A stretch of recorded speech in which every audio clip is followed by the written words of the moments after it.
Hello guys, welcome back. It's me again, Pusoy Gaming. So today,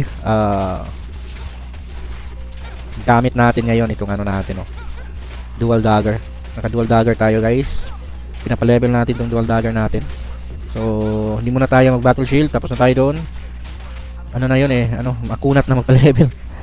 Medyo kunat na. So ito muna, dual dagger muna tayo. Tapos na tayo sa SNS. Ito muna, dual dagger. So ito, PvE build ng dual dagger, So naka yung CP natin is 72k.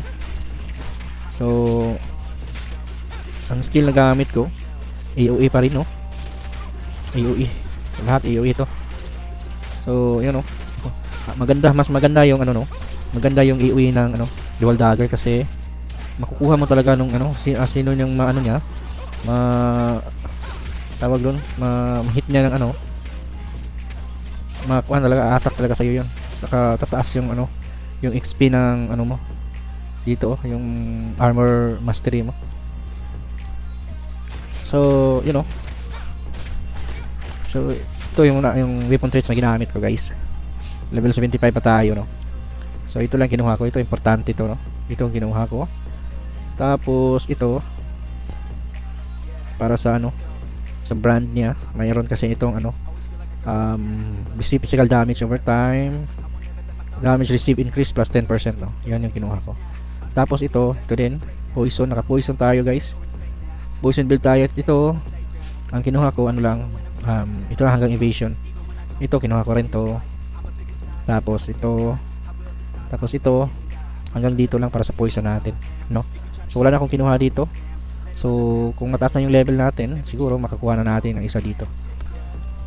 So sa ability ginamit ko so far, sa ngayon ka-royal knight ako, kasi pinapa-level ko itong earth shock saka itong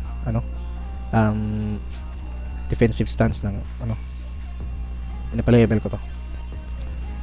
Tapos wala namang damage yung natin dito, piso lang, yung mga monster dito.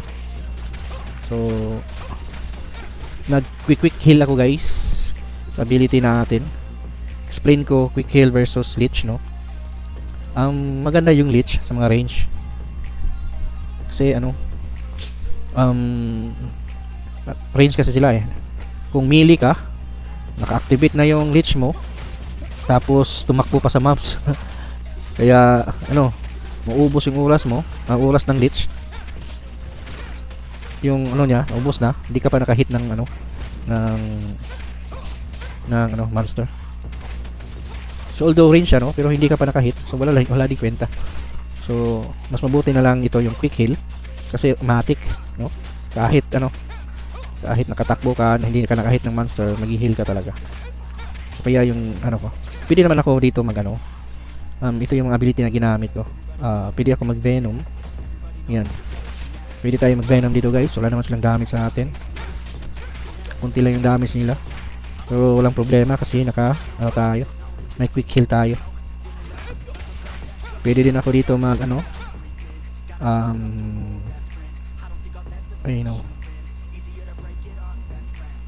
pwede din dito ako Shadow Blade.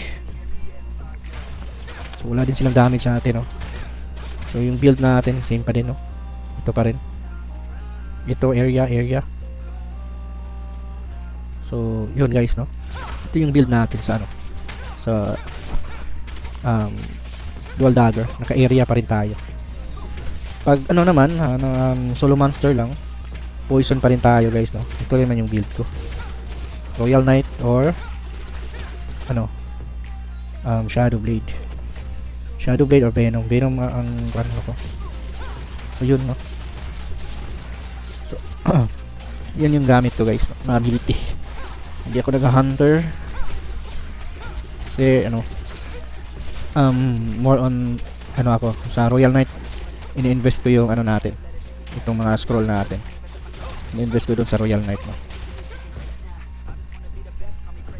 pa-level natin, pa 600 natin yung Royal Knight.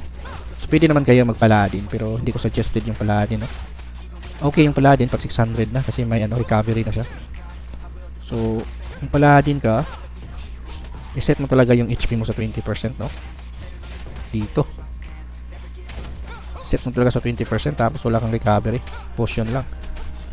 Problema, pag 20% na lang yung HP mo, tapos may nag-roam na may ano, mampiki, wala, GG ka, 20% na lang yung HP mo. So yun ang problema sa ano, no, Paladin. Maganda naman yung Paladin. Pag 600.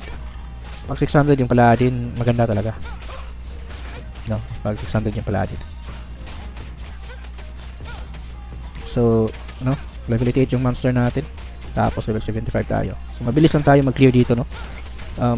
Dali lang ano, magka-level. Pag ano, dual dagger ka. Mabilis talaga. Iwan mo lang yung account mo. Wala. So, yun lang guys, no? It's me again, Pusoy Gaming. And thanks for watching.